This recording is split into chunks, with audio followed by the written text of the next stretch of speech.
We were able to raise over $10 million directly to Bernie Sanders' campaign.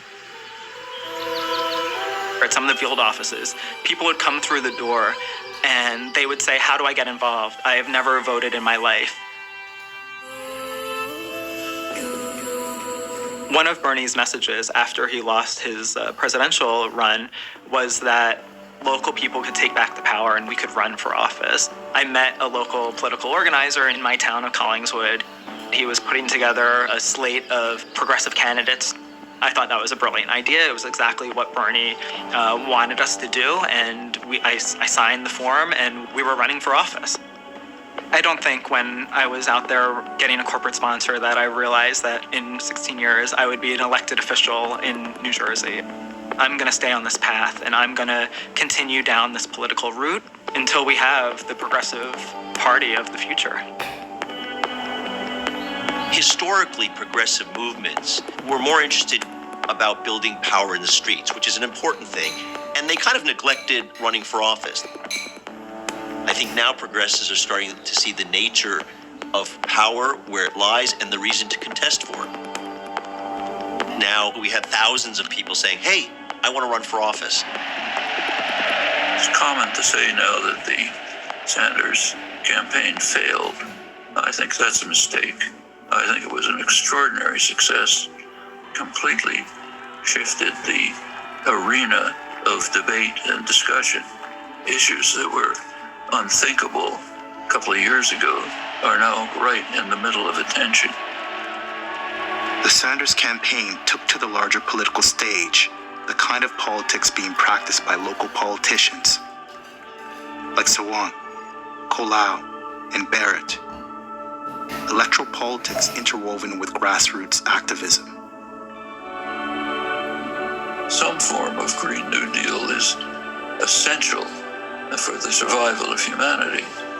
Now it's part of the general agenda. Why? Activist engagement.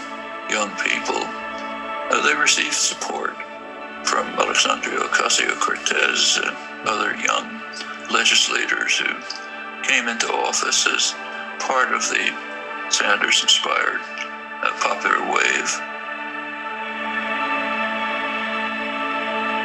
I think the next wave of revolutions really is going to be this kind of strange thing where we wake up and we're like, oh my gosh, there's this social movement. They're in the streets, but they're running election campaigns. They have candidates and they're winning.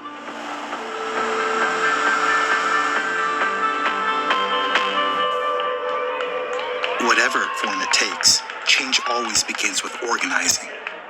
2018 is going to be the year that we take the toxic, stultified politics of climate change and turn it on its head, and it starts with stopping Adani.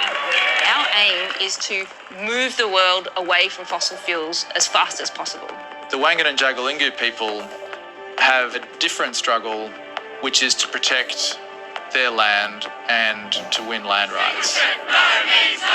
Adani has tried to rip our people apart. It's actually brought our people together as well. And we've been able to think about what is our alternative future? What do we want to build? And it's not extractive industries that governments and other corporations would like it to be. What we've set out to do is support a whole range of organisations and individuals to work together to achieve much bigger change than any one organisation could achieve working alone. We want to lose control of as many people as possible, headed in the right direction. We figured that the only way we could really stop the project is stopping them getting financed. Yes, they need the permits and the approvals, but Adani also needs money. Both Stop Adani and the Wangan and Jagalingou people pushed to halt funding of the Adani coal mine. We met with some of the largest banks in the world and said, you need to acknowledge that any investment in the Adani Carmichael coal mine will be a breach of your obligations to us as the Indigenous people who've said no. Within a month, Standard Chartered came out publicly and said that they would not be giving any money to Adani. That was after they'd already given them $680 million. The two campaigns together succeeded in stopping funding from all banks worldwide. Then they won again, blocking the Australian government's attempt to fill the gap with a $1 billion loan. It was a huge victory for us because we were told it was something that couldn't be done. Adani and his government allies continue their push for the mine to go forward. And yet, not a single lump of coal has been mined to date. The resistance continues. All of my life, I have been told who I am through stories about the people that I come from. Without their resistance and their resilience, I would not be here. It's come down to me, and I refuse to be the broken link in the chain.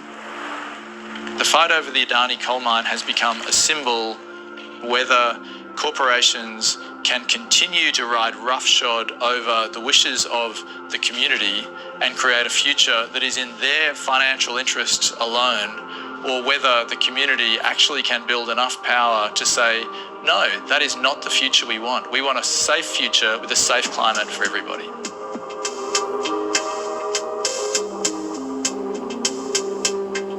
There is this global network. There's a big fight brewing in Argentina against fracking corporations, against coal expansion in South Africa and the Philippines, in India and Poland. There's campaigns against pipelines in Canada, Kinder Morgan, Keystone XL, the fight at Standing Rock. Our Indigenous people have been on the front lines way before my time. It's about the land, the water, our inherent jurisdiction as caretakers of Mother Earth.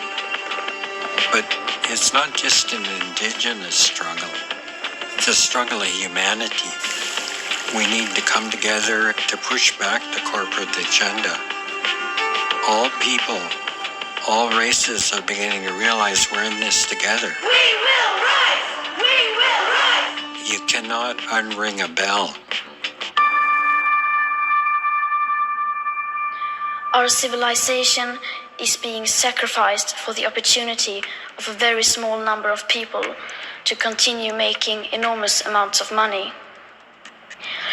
We have not come here to beg world leaders to care. You have ignored us in the past and you will ignore us again. We have run out of excuses and we are running out of time. We have come here to let you know that change is coming, whether you like it or not. The real power belongs to the people.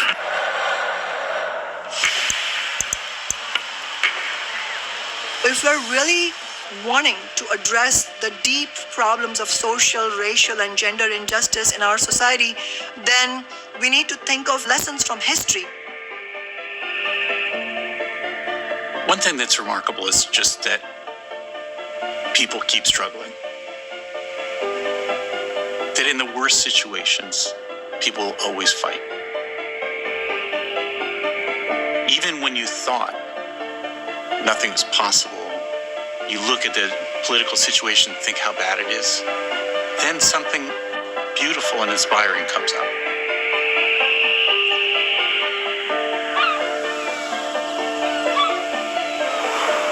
In the spring of 2020, the world shut down, but people's hearts opened wide.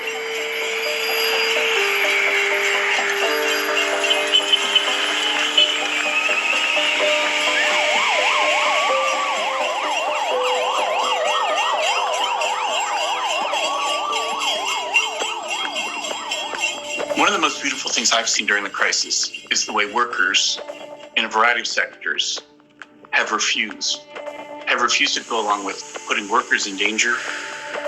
Amazon workers striking, FedEx workers walking out, but also healthcare workers put in dangerous situations. This foresees the kinds of struggles that will emerge from this crisis that confront the inequalities of this economy. The pandemic has revealed that there is broad support for the idea that we need to contain corporate power so that we live in a society where we reinvigorate democracy, where we have a sense of the public purpose and that we're not simply at the mercy of a few corporations that increasingly run our lives. This can change the way people think about the system. We owe one another certain things, certain minimum things. That's been lost in the last 40 years of deregulation and privatization and the corporate takeover of our political culture and our political system.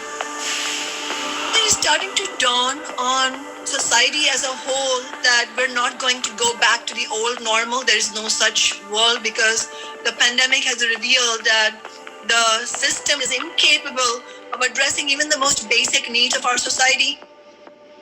Then, as this film was being finished, George Floyd is brutally killed by police.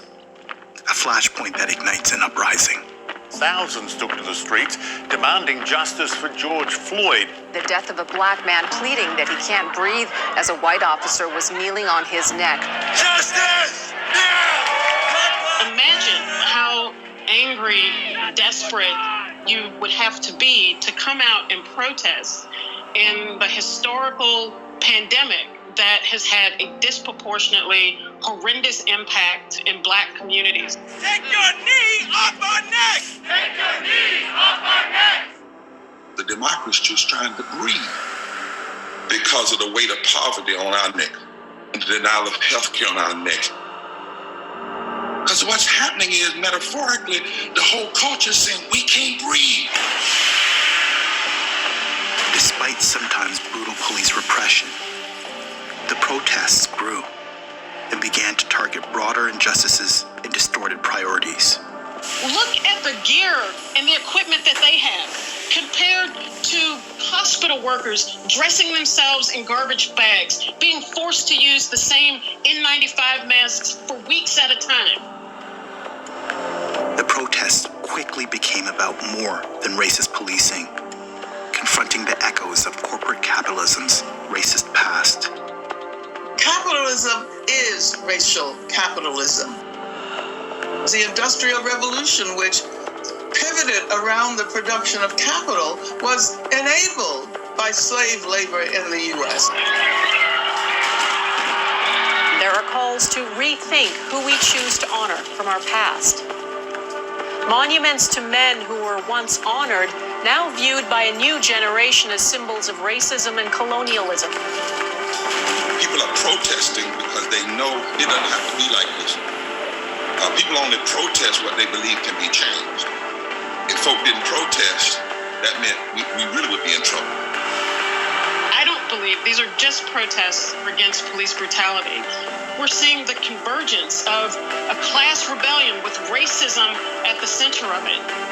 I believe, without a doubt, that change will come from this protest. It is not just Black people. We can't be the same coming out of this. Too many people are suffering.